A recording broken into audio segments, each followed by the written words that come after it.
Hello, everybody, and welcome to All Things Considered Franchising Podcast. I am your host, Scotty Milas, and I've been around the franchising space, seems like a lifetime, so welcome to the show. Just a little FYI, I help people explore franchise ownership and see if it's the right path for them, and more importantly, provide an educational journey to see how a brand that can fit your goals and lifestyle. I also educate my clients on how to validate and make a logical business decision as well as an informed decision. On this show, you'll hear directly from franchise owners as well as franchisors leading exciting brands and people within and in the industry of franchising. You can always connect with me at scotty@theperfectfranchise.com. That is my email address. Visit the websites at theperfectfranchise.com or scottmilasfranchisecoach.com. You can also text and call me at 413-935-5111. Now let's get into today's exciting episode. Hello, everybody, and welcome to another episode of All Things Considered Franchising. I am your host, Scotty Milas. I am the founder of All Things Considered Franchising and also a member of theperfectfranchise.com, scottmilasfranchise.com, where we help people research and explore business ownership. I have a great guest today. We've been trying to bring guests in. We've concentrated on brands. Now we want to start bringing in some franchisees. My next guest is a gentleman by the name of Mark Wells. He is a franchisee with Waxing the City, relatively new franchisee, just opened up, I believe, about 7 weeks ago. Yes. I got to meet Mark kind of at a point where he had already met Waxing the City, but kind of filled in some gaps for him and questions the education. Showed him some options, and Mark ultimately, along with, some decisions from family, made the decision to move with Waxing the City. Great brand. So welcome to the show, Mark. Good to see you again. Thanks, Scotty. Good to see you also. The journey. We met at we initially started talking. We met at a franchise, so we kind of walked the aisle, so to speak, had many different conversations. What we like to do here at All Things Considered Franchises and really maybe kind of help people who are thinking about business ownership in franchising, kind of that process, that due diligence. But you have an interesting background because you spent many, many years in a family business. And so the transition from family to franchising is also a conversation. So why franchising? What attracted you to franchising as you were getting ready to close out those many, many years in the family business, which I imagine was very emotional, bittersweet.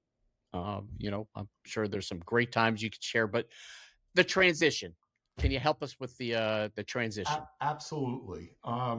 First of all, I appreciate you. And even though I did not get Waxing the City through you, you were a class act the whole way, and I appreciate it. Well, thank you. I appreciate that.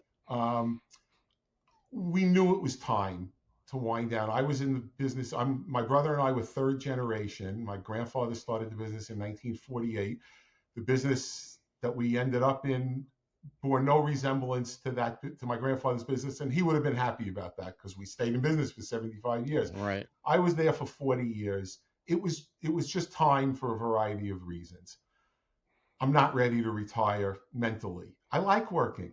And okay, what am I going to do? I'm in my 60s. Nobody's hiring me. And I'm not sure I want to work for anybody at this point anyway. Right. I'm not sure I could work for anybody at this point. So I thought about what am I going to do? So the thought came for a franchise. Why?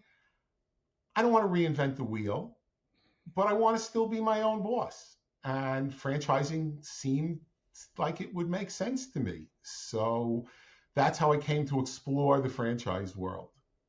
Interesting. I think one of the things, and if I recollect one of our early conversations when we started to talk about that why business ownership, why franchising, kind of those goals, the things that you were trying to set out. One of the things I think I vaguely remember you saying and recall saying, I didn't realize how big the franchising industry was. It's it's almost endless. It was almost like I think the conversation went, there is so much more than to Subway, to McDonald's, to Taco Bell, that people don't realize there are so many things outside of what people look at franchising as traditionally food. And when we look at things like wellness, I mean, did you find it as you got deeper and deeper into the process that you were able to kind of scale in your emotions and really focus in on what you really wanted to do and how to accomplish your goals? Very much, very much. And you saying that was, yes, it was part of it, part of the process. Yeah, it's a lot more than I realized. And one of the reasons, I don't know if you're probably going to get to this anyway, but one of the reasons I chose Waxing the City was it checked the boxes I wanted, Right. which were, I had 40 and 50 employees. I didn't want to do that anymore. This business can be run with 5 to 7 employees. I also wanted something that was quote unquote Amazon proof. Yep. And We talked about that. Yep. You're yes, absolutely right. we did. And this business is a service business. And I know, while I've never been in retail consumer facing before, the principles are similar to running a business. So it fit, it just fit me. And It yes, did. the idea of how much there was in the franchise world, yes, I had no idea, none. Great. When you started to connect the dots and look at the 30, 35, 40 years, the family business, I'm sure you probably recall the business growing up as a kid with your grandparents and then eventually working in the business, becoming partners, owners in the business with your brother. Um, and you started to see the differences between the systems, the technology, putting it all together as an independent business owner, connecting the dots versus kind of going in there and seeing all the systems. Did you get comfortable with the fact that, hey, I see myself being able to utilizing Waxing the City's systems and best practices and delegating those systems versus trying to create the systems? Were you One, able to get past that part? 100% with very little trepidation, very little, because like I said, I've been around long enough to know that I didn't want to reinvent the wheel, and I didn't want to have to start figuring all that stuff out. Um, and yeah, do you give up some autonomy as a franchisee? Yeah, Yep, something didn't bother me. It didn't bother it me, didn't the bother. autonomy part. I'm happy to use their systems. I happen to think they're good, which of course is a benefit and makes it easier. If it was a franchise system that I didn't respect, or God forbid, I had not done my due diligence and found a lot of surprises once I got into it, that might be a different discussion. But no, I'm fine with all of that. That's Good, good. easy. We're talking to Mark Wells, who's owner of Waxing the City in Jericho, New York, Long Island. Mark, you talked about due diligence. You just mentioned due diligence. Um, Maybe you could share with our audience or listening audience what you found to be the crucial or the important parts of your due diligence. I mean, obviously, you start talking to the brand starts telling you about the systems. Then there comes that part of what we call validation, that validation step, talking to franchisees, asking the right questions. Help get some of the people who are kind of, in that point now where they're saying, well, do I look at this? Don't I look at this? What kind of questions or what are some of the things that you were looking for that were going to be important to you to get to the end game, which is the goals that you had set out? I have always found that people have a tendency to focus too much on the upfront side. And I think you and I had talked about this and don't stay focused on the end result that they're looking for. But what were some of the things that you found important in your due diligence to get to that decision? Yeah, well, obviously doing some research on the brand itself and seeing what it Hmm. was all about. I mean, when I got presented with Waxing the City, I said, "What are you talking about? Waxing? What do I know nothing about it." I listened, and yeah, the brand was good. But what do you ask? You know what I did, Scotty? I did a lot of listening. Um, Okay. I let the brand. I listened to the brand, and not just that brand. I listened to a number of brands in a number of different industries. Yep. I ended up mostly focusing. I know they're different on wellness or health wellness kind of brands, and on pet brands. Yes. Yep. Uh, and this is the one I ended up settling on, but I could have gone in different directions. I did a lot of listening, and not just listening to the brands.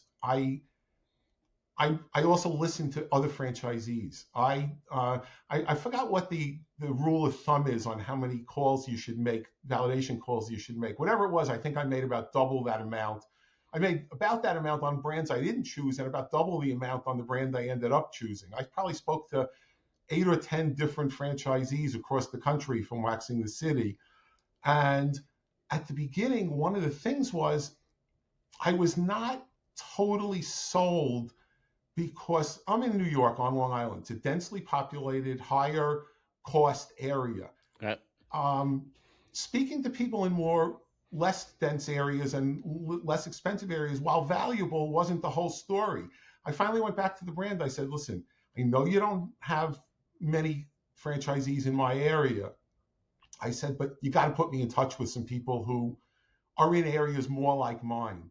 And they did. I ended up speaking to somebody from Philadelphia. I ended up speaking to somebody from Washington, D.C., areas more similar to what. So if I had to give one piece of advice when you're talking to other franchisees, try to make sure you're talking to somebody who's going to be in a similar, even doesn't have to be identical, but even similar place to you, to where you are. that's great guidance, Mark. I mean, and I 150% agree with you in that guidance. I mean, the focus is sometimes i- is to connect with people outside of your market and really can't connect the dots or kind of align the stars is another way of putting it. But when you looked at um, when you were doing this validation, the tendency for people to start validation is to immediately jump into the numbers. And I know in a number of conversations we had, the guidance was numbers are important. Numbers are important. It has to validate. But how important was the validation to talk to the brand, or even all the brands that you talked to about connecting with the systems, the best practices, the marketing, the operations team, in your case, brick and mortar, the real estate search, the process. How important was that compared to eventually getting to the numbers? Probably more important because I wasn't going to consider a brand that I wasn't comfortable with and didn't like. It didn't matter what the numbers were. I mean, obviously, at a certain point, the numbers are very important. This is not, I'm not Hmm. doing this as a hobby, but but very important. I went to Waxing the City's headquarters in Minnesota, spent a couple of days there for Discovery Days, and I came away extremely impressed with all of the things you just mentioned. You know, we got a presentation from every department, and I liked that because I wanted to hear, and every one of them seemed to be not just expert in their area, but this was their life. The real estate person, real estate is what they do. Right. The marketing people were, this is what they do, you know, and they were specialists in that area. And yeah, you know, and I spoke to So other, you have to feel comfortable with that, if and I didn't, that would be your guidance. Yeah, if you didn't feel comfortable, it wouldn't have mattered. it wouldn't have mattered. The numbers wouldn't have mattered if I didn't feel comfortable. And then after that, then was the numbers, and then was calling other franchisees. You know, Okay, and I had great. to feel comfortable with that as well. Listen, I could have gotten um, I spoke to one. I'm not going to even, you know, I don't want to Yeah, no, disrespect you don't have to. anybody, No, yeah. but I spoke to one place where they, not Waxing the City. I spoke to a different place where they had some issues with the franchisor. I said, you know what? Those things, I'm out. I'm Right. out. Yep. And it was a comfort thing. It wasn't a numbers thing. Yeah. Well, that's important. In the process of getting educated, and I think we discussed this, it's kind of that dating process. You got to get comfortable with somebody. Been a long I time mean, since I you dated. don't ask somebody, right, right. Well, you don't start dating. You don't ask someone to marry you and then start dating. You date and then, you want to have that partnership. Very much. Y- Speaking to our audience, if there's somebody out there considering business ownership, and really interested in learning more about franchising and the benefits of franchising, or how franchising may not be a good fit for them, any guidance on how they should start? One of the things that I always like to address my clients is research is good. But sometimes when you start researching on your own, you're researching as a consumer, because a lot of the information to start strategically thinking about, getting out of being a W-2 to a business owner is completely different than being a business owner like you were, because you know the ins and outs of being a business owner because you were a business owner, to a franchisee. So, any words of wisdom or guidance that you can give some our listening audience on people who may be thinking of best ways to start this education, the guidance, or how to go about this? Ask a lot of questions, but do a lot of listening and trust your gut. If you're not comfortable with something, it's probably not the right thing for you. Um, you have to find something that you're comfortable with. And if there's going to be unknowns, there's unknowns in everything, but you have to feel a comfort level with the people you're dealing with. People are important, and the people you're dealing with at the brand. You have to be comfortable with the product as well. And I knew nothing about this product, but I got comfortable with it. Um, Right. I'm never. So it's good to say it's safe to say that waxing wasn't a passion of yours to be a business owner in. You I'll, weren't. You didn't get up in the morning and say, "Hey, I want to own a waxing I'll business." let you in on a secret. Over the 40 years that I was in business, we pivoted major pivots about 4 times. I wasn't that passionate about any of those areas of business. I'm not but I'm passionate about business. Business. I like asking questions. I like learning. I like thinking about it. I like strategizing. If you don't like doing those things, you might not want to own your own business. But if you Right. like doing those things, you will find the right brand for you. Right. So eventually you found the right fit. I guess that's the point I was getting to. Okay. It doesn't have to be that passion. A lot of people say, well, I have a passion for this. I have a passion for that. And I think we even talked about this in our early stages of the education, that focus on the fit part. What's the better fit for you versus the passion? Because passions change. I mean, look, you may love Corvettes today and tomorrow you love Ferraris, or, so it ended up being a great fit for you, waxing the It city. did. It did very much. Much to my surprise.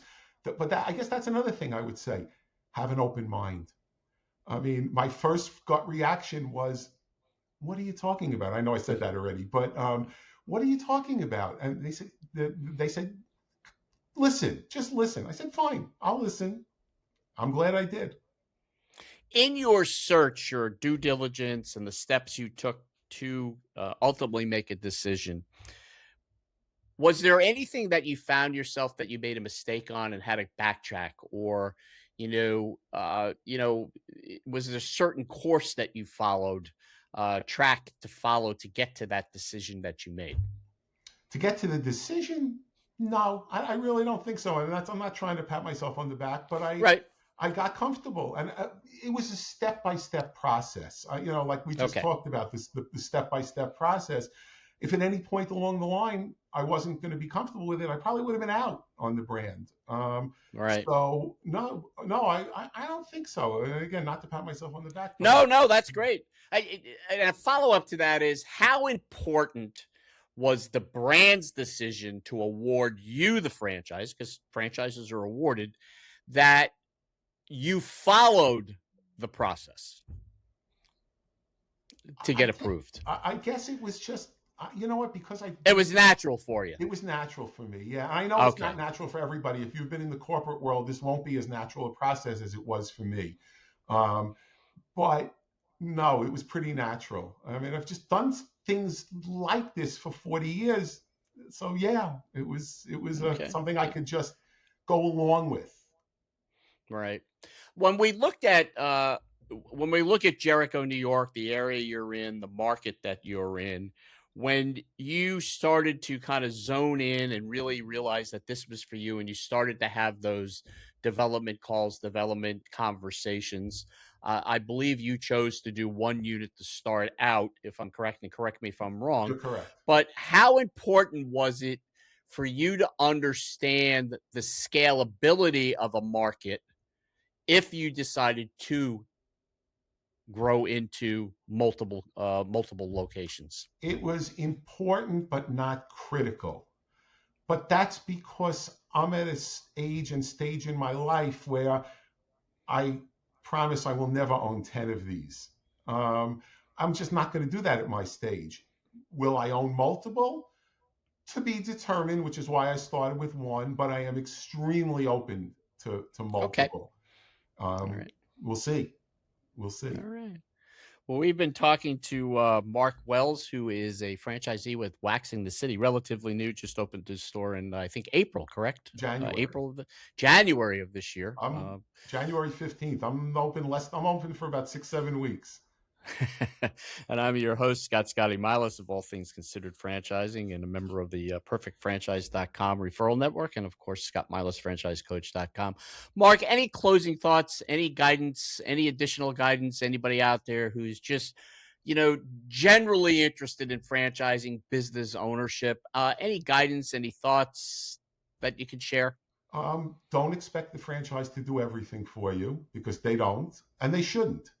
Um, they do a lot. They have a lot of systems, and well, a good franchise has systems, has procedures, but you're still running your own business and you're making your own decisions, and you have to be willing to do that. And now, this is something I wanted to do. For most franchises well, the ones I looked at, and probably because I expressed this to you, I didn't want to be an absentee owner. Um, Right. you have to decide what you want to be when you grow up. Do you want to be absentee or do you want to be hands-on? I'm hands-on. I'm not planning, right now I'm spending a lot of time there. I'm not planning on spending all my time there as we get rolling, but I'm always going to be hands-on. But that's my personality. But you have to think about what your personality is if you're considering a Right. franchise, and what you want out of it and what you want to put Right. into it. But it's also safe to say that that's part of due diligence, that if you wanted to be that semi absentee owner, and I think we had a discussion, look, if you're really interested in semi absentee, great, but you're still going to need those 15, 20, 25 hours a week. You can't just open a business, turn the keys over to somebody and say, hey, thanks very much, can you run the business for me? um, you would have done the due diligence and reached out to franchisees that were potentially semi-absentee or semi-absentee owners, correct? Yes, 100%. You want to ask those questions when you talk to owners. And I spoke to owners with one franchise, and I spoke to owners with multiple franchises. So yeah, you do need to know that up All front. right. You have to know So what you're last getting question. into. So last question for you. A lot of people start. A lot of people become interested in franchising, but they start hearing whispers in their ears. I call it head trash. Oh, franchising, you really don't own the business. They take all your money. They do this. They do that. Um, do you see a value being a franchisee versus starting your own business from scratch? I mean, is there any rumor that you went into this with and now you realize, that was just a rumor. It was head trash. It's head trash. It's head trash. It's It still is. your business. Do you have to follow their systems and their rules? And some of that I liked. I didn't want to have to think about it. My studio is beautiful. Had nothing to do with me. It was all brand standard and to their specs. I'm happy about that. I'm willing to give up some of my autonomy but I'm getting something in return for it. You have to keep that in mind. Yep. You're getting something in return for the giving up some of your autonomy, but not all of it. You still have to make Right. decisions. I hired everybody. I was the final say on the location, even though I had a lot of help from the brand on it. Right. Just for a couple of examples. No, the design of the studio was not me. And if you're a junior designer and you think you'll want to put your own spin on it, you're not. Don't get that out of your head. Certain things you can't do. Is it safe to say then, as we close out here, that to have done this by yourself, let's just say you woke up one morning and said, I'm going to start my own waxing business. To have put all this together yourself would have been a deeper challenge for you No, than I'm not going having to the say that. part. It would have been impossible. It would have been possible. Okay. All right. I'll go Yeah. further. It would have been impossible. I All mean, right. even if I went to the point of saying, okay, I'll bring in a partner or something who has the experience in it, there's so much stuff that I wouldn't have known and wouldn't have gotten the education in. No, there's no way. And you would have had to pay that partner and give up Yeah. So Yeah, it's all right, yeah, there's great. that too. Right, right. All right, great. Well, Mark, I appreciate you being here. I really enjoyed working with you over the years, and I hope we can get back on the show in another 6 months, 12 months, talk about some of the achievements and things, the success over that time period. But I I really appreciate it. appreciate you taking the time to And be and here. just so you know, Scotty, I am, besides being a guest today, I'm a listener. I listen to every episode. I find it interesting. That's great. I really appreciate that. It was a lot of fun working with you, and ultimately for me, and I think you know me well enough now that, as I said to you, the goal was for you to get to that right decision for you. This was about you, my process. I It appreciate that. wasn't You're, about anybody. Yeah. like I said at the beginning, Scotty, you're a class act, and I was, you helped. You Well, definitely were thank you. helped. I appreciate it. All right, great. Well, we've been talking to Mark Wells, like I said, who's the franchisee with Waxing the City in Jericho, New York. So if you're out of New York, Long Island, Nassau County, stop in his store. You could definitely look him up, find more information about Mark on LinkedIn as well. I am your host, Scotty Milas. If you have any interest in learning more about franchising, business ownership, feel free to reach out to me at scotty@theperfectfranchise.com or give me a ring on the phone. Yes, the phone. I actually have a desk phone, 413-935-5111. You can also text me at that number. But until next time, feel free to listen to all the episodes. I think we're up to 135, 140 episodes now. This is our third season at allthingsconsideredfranchising.com, or go to any of your favorite podcast channels and look us up there. Mark, wish you and your family all the best with the new business. This is Scotty Milas saying good night, goodbye, and until next time.